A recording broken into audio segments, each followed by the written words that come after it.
Melanie Notkin is a Canadian author and entrepreneur who is recognized for her brand Savvy Auntie.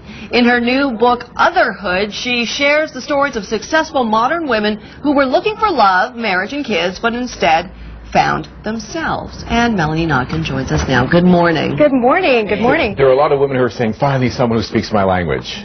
Because they're afraid to open up about how their personal feelings are, like, I'm a bad woman. Never mind a bad mother, a bad woman. Am I wrong? No, you're absolutely right. I mean, it's amazing to me how many women are tweeting, sending me messages like, finally, there's a book about me, because it's either those, and I completely honor the choice to be child-free by choice, or married moms or single mothers by choice.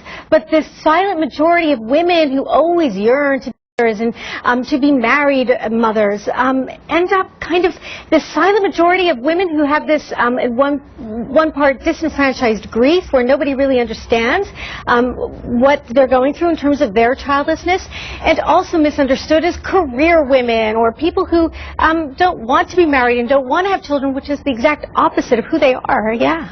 It's such an interesting subject, and it's only started now, really, in the past few years, to be talked about even. No woman would ever admit, I don't want kids, or I put my career first, or any of those things, and now they have the openness. But also the fact that it's got to be very difficult, and there was a writer for the Toronto Star who recently wrote an article, too, about the fact that she always thought it would happen. She'd just do another year at this and another year at that career-wise, and then get on it. And it didn't happen, and the grief that you have to go through with that. Yeah, exactly. But the truth is, I mean, again, we're the ones who are called career women. You guys are never called career men, right? It's not as if you've made a choice between whether or not you want a career or love, marriage, and children. You're able to do both, and women are pretty good multitaskers, right? Oh, yeah. We are able to do that, to find love, make the time for it, and have a career and have children. And in fact, it's not like we have a choice. We have to work. And so what happens to women is that we are busy living our lives to our potential and waiting for love to happen, because we will not settle for a lesser love.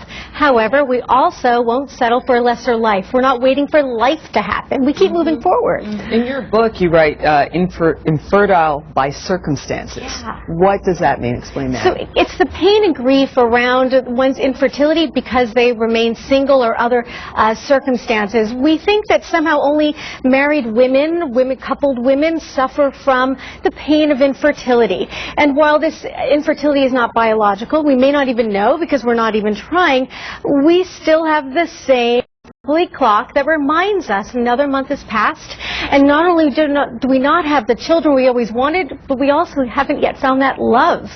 I find it really interesting that it's a struggle for women, yet women are hardest on women who are struggling. Yes. Yes, in fact, isn't that interesting, right? That feminism gave us choices, and it is a choice to wait for love.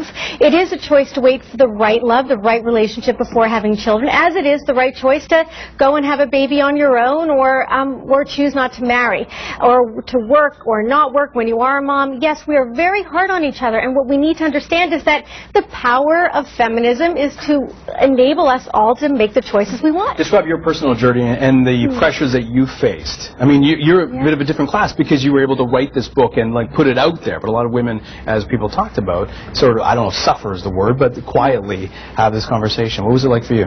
Yeah, well, I was writing actually for Savvy Auntie, my original brand that I continue to have, and I wrote a piece for Huffington Post called "The Truth About Childless Women," and frankly, it was one of those I just want to say it. And I published it, got on a conference call, got off the call, and it blew up. This was in July of 2011. I realized I'd really touched a nerve, that women really wanted to talk about this, because again, it's assumed that they've made this choice, they don't really want it. And so I began to write more and more on a very personal level, and the more I wrote, the more women said, wait a minute, that's my story too.